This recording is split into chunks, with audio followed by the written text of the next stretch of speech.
नमस्कार. स्वरूप छंद कलामध्ये तुमचं खूप खूप स्वागत. चॅनेलवरचे बाकीचे व्हिडिओज पण बघून घ्या आणि या चॅनेलवर तुम्ही आत्ता नवीन असाल तर लगेच सबस्क्राईब करा. आजची स्पेशल डिश आहे उपासासाठी. तर ही अशी आठळ्यांची सात्विक आमटी. पाऊस सुरू झाला की या ना त्या कारणाने वेगवेगळे सण असतात. संकष्टी म्हणून उपास असतो, एकादशी म्हणून उपास असतो. उपासाचे दिवस भरपूरच वाढतात. श्रावण आला, भाद्रपद आहे, व्रतवैकल्य आहेत. मग अशा वेळेला आपण उपासाचे खास पदार्थ करतो. तर तशीच ही फणसाच्या आठळ्यांची आमटी. तर या आठळा आहेत, म्हणजे आत्ता सीझनमध्ये गरे खाल्ल्यानंतर, पिकलेले गरे खाल्ल्यानंतर ज्या आठळा शिल्लक राहिल्या होत्या त्या सगळ्या धुवून मी इथे वाळवून ठेवल्या होत्या. कोकणात जशी माती वगैरे लावून ठेवतात आठळांना 4-5 महिने टिकवण्यासाठी, तशी काही मी माती वगैरे लावलेली नाही. पण या नुसत्या वाळवून ठेवल्या होत्या. नुसत्या अशा वाळवल्या की याला अशी काही प्रमाणात ती सालं खराब होतात, पण आतमध्ये आठळी मात्र चांगली असते. बाहेरचं जरी साल खराब दिसत असेल, काळपट दिसत असेल, तरीसुद्धा आतमधली आठळी खूप छान असते. अर्थात या आपल्याला बघूनच घ्यायच्या आहेत. काही वेळा आठळ्यांना काप गेला असेल, म्हणजे कापलेलं गेलं असेल, तर त्या आठळ्या खराब होतात, काळ्या पडतात किंवा घट्ट होतात. तर अशी प्रत्येक आठळी आपल्याला चिरून घ्यायची. या प्रकारे जर तुम्ही विळीवर पहिल्यांदाच आठळ्या चिरत असाल तर अंगठ्याने दाब देऊन चिरू नका, कारण आठळी पटकन सटकते, म्हणजे हातातून सटकते किंवा विळीवरून चिरताना पटकन कापली जाते आणि चुकून अंगठा कापला जाण्याची शक्यता असते. तेव्हा सावकाश कापायच्या किंवा अंगठ्याच्या पद्धतीनं, म्हणजे आता जसं मी दाखवते त्या पद्धतीनं कापायला घ्यायची, म्हणजे आपला कंट्रोल राहतो जोर देण्यावर, हात कापला जात नाही. तर या पद्धतीनं विळीवर कापताना काळजी घ्यायला हवी. त्याचं साल वरचं जे असतं ते थोडंसं सुळसुळणारं असतं, त्यामुळे हात आपला पटकन सटकतो. अशा पद्धतीनं बघा, ह्या काळ्या दिसल्या तर या आठळा आपल्याला घ्यायच्या नाही आहेत, कारण मी आता चिरून दाखवते आहे. ही अशी चिरली जात नाही, जोर आपण कितीही दिला तरी ही चिरली जात नाही. आतून ती खराब झालेली आहे, पांढरी दिसली तरीसुद्धा हा गर घट्ट झालेला आहे, त्यामुळे ही खराब आहे आठळी. काही वेळा आतून काळ्या असतात, त्या पण नाही वापरायच्या. ह्या अशा पद्धतीनं आपल्याला चांगल्या चांगल्या आठळ्या घेऊन त्याच्या बारीक काप करायचे किंवा या पद्धतीनं एका आठळीचे 4 तुकडे करायचे. ही आता बघा काप गेल्यामुळे आतून संपूर्णच खराब झालेली आठळी आहे. आठळा धुताना आपण काही एवढं बारीक सारीक बघूच शकत नाही, किंवा लगेचच 4 दिवसात आपण भाजी केली तर त्या आठळ्या त्यावेळेला चांगल्या असतात, त्यामुळे तशा आपण तुकडे पडलेले असतील तरी त्याचे आमटी भाजी करायच्यासाठी आपण आठळा वापरू शकतो.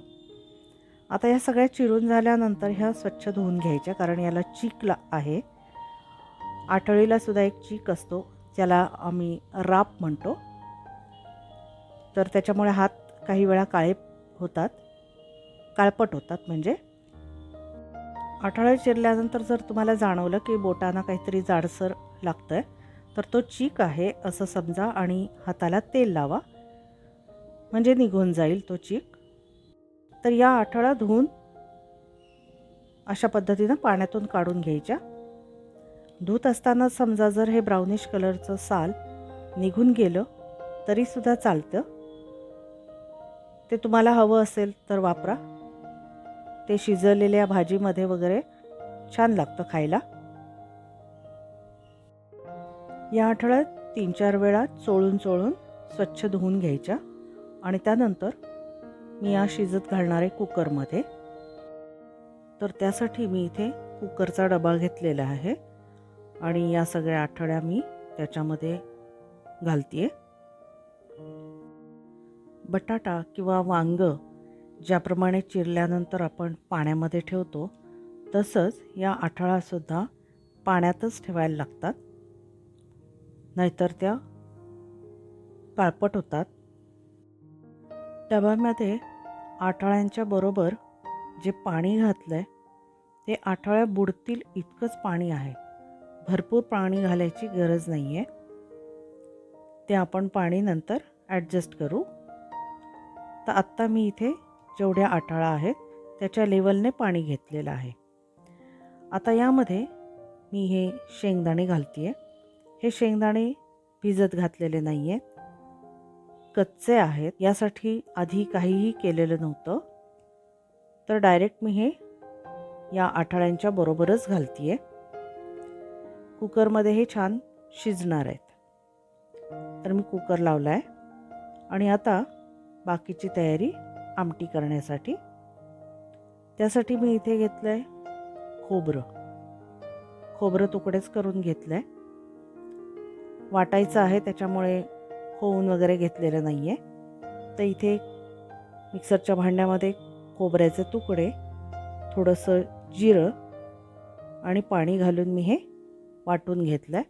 पण हे सरबरीत झालं आहे म्हणून मी पुन्हा हे लावून घेणार आणि छान बारीक पेस्ट करून घ्यायची, म्हणजे आपली आमटी खूप छान मिसळून येईल. तर हे बघा छान बारीक झालेलं आहे. आपल्याला असंच हवं वाटतं. तयारी करत असताना कुकरचं पण काम झालेलं आहे.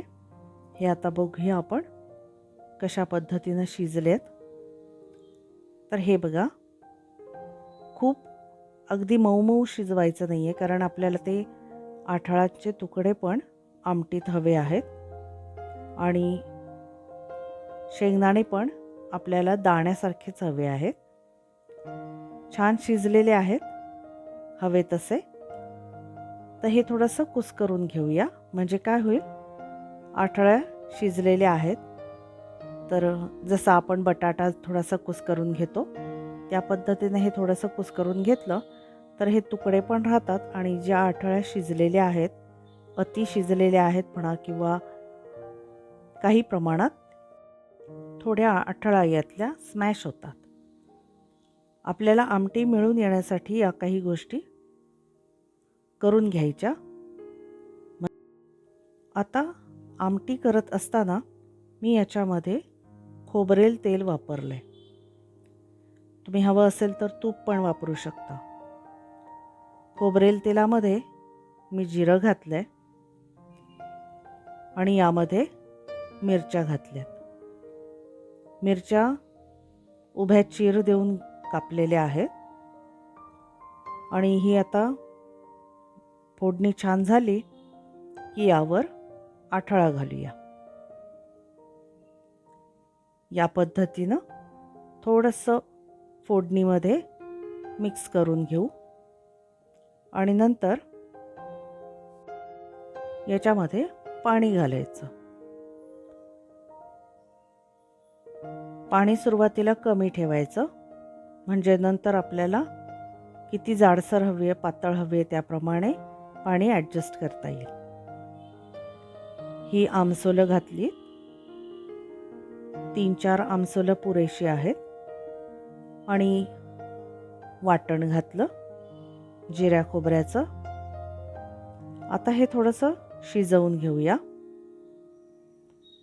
याला खोबरेल तेल घातल्यामुळे त्या फोडणीची चव आणि वास वेगळा लागतो. एरवी हवं असेल तर तुपाची पण फोडणी आपण करू शकतो. उपासासाठी करायचं आहे म्हणून तुपाची फोडणी करू शकता, अन्यथा एरवीसाठी खोबरेल तेल वापरू शकता.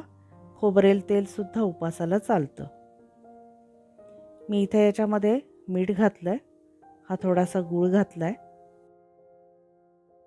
पण यात हळद घातलेली नाही आहे. उपासाच्या पदार्थांमध्ये हळद वापरत नाहीत, त्यामुळे या फोडणीमध्ये हळद वापरलेली नाही आहे. बाकी आपण पदार्थ घातलेले आहेत, म्हणजे आमसूल, गूळ, खोबरं हे यामध्ये घातलेलं आहे. आता ही आमटी व्यवस्थित खळखळवून उकळून घ्यायची आहे.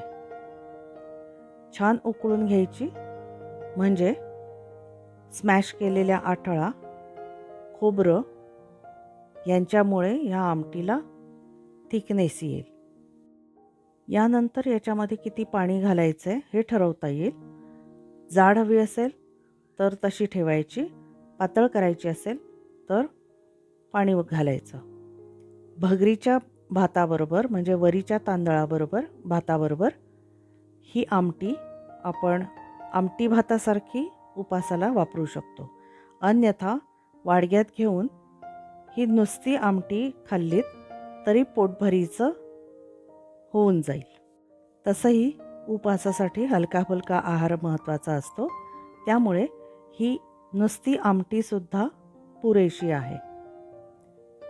तुमच्याकडे आठळा असतील तर तुम्हीसुद्धा कुठल्याही उपासाच्या दिवशी किंवा एरवीसुद्धा हा आठळ्यांच्या आमटीचा प्रकार करून बघा आणि खाऊन घ्या. व्हिडिओ आवडला असेल तर लाईक शेअर नक्की करा आणि चॅनेलला सबस्क्राईब करायला विसरू नका.